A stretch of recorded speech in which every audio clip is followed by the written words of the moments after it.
นะคะก็เต็มมาเฮ็ดผัดคะน้าใส่ปลาแอบนะคะเนาะเอาค่ะคำนี้เขาก็เต็มมาตุ้ยกี่อย่างมันนะคะเนาะอันนี้ก็เต็มเป็น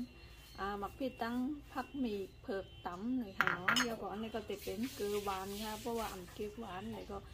ดูใส่ก็ลายอยู่นะคะเนาะเดี๋ยวก่อนอันนี้ก็เต็มเป็นปลากระป๋องนะคะเนาะปลาแอบนะคะเนาะเขาเตี๋ยวเนื้อมันจังไรก็นะคะเนาะเอาน้ำมันค่ะยาวก็อันนี้ก็ติดเป็นน้ำปลาค่ะยาวก็อันนี้ก็ติดเป็นน้ำมันหอยในค่ะเนาะยาวก็อันนี้ก็ติดเป็นคะน้าในค่ะเนาะเพราะว่ามึงเขามันเขาติดห้องกระเยือดในค่ะเนาะแต่ว่าความไตได้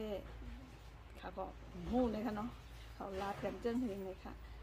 สังเจอว่าแต่ก็เขาหู้ในก็เม้นเขามาอะไรอยู่ในค่ะเนาะอันนี้เขาก็ล่างเยี่ยวค่ะเยี่ยวก็ซอยไว้เจ้าไหนในค่ะเนาะออกค่ะกำเนิดเขาก็เตะกว่าโคกันค่ะออกค่ะอันนี้ก็เขาก็ตั้งน้ำมันไว้ค่ะเนาะเพราะว่าน้ำมันไม้เยี่ยวเนี่ยก็เขาก็จะใส่โค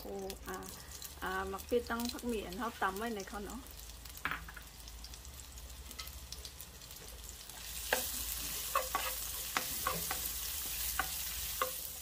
ข้าวสังเกตว่า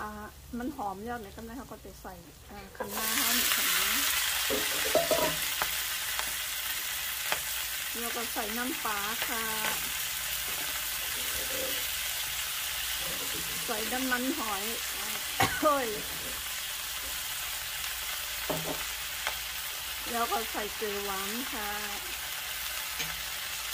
อันนี้เขาก็จะโขลกให้คะน้าเขาสุกก่อนในขณะจะไว้ใส่ปลากระป๋องเขาค่ะเพราะว่าเขาใส่ล้อกำเดียวเพราะว่าเขาคนเนี่ยมันติดเนื้อปลามันติดย้อยมดในขณะ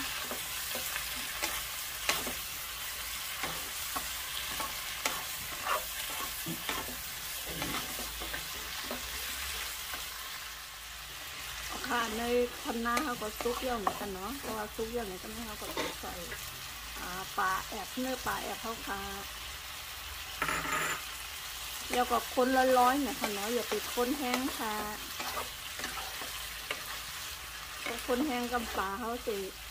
ยายมดเนี่ยค่ะเนาะออกค่ะพวกคนเผากันเยอะเนี่ยก็ไม่ก็ปิดไฟไรเยอะเนี่ยค่ะมาตาผัดคะน้าใส่ปลาแอบเขาก็จะเป็นเจ้าไหนเนี่ยค่ะเนาะออกค่ะสั่งเตือนว่าแต่ก็เขาเก๊กในก็จอยกดไลค์กดแชร์กดสับตะไคร้ปั่นอีกนึงในค่ะเนาะยิ้มจมใหญ่ๆน้ำค่ะไม่สูงค่ะ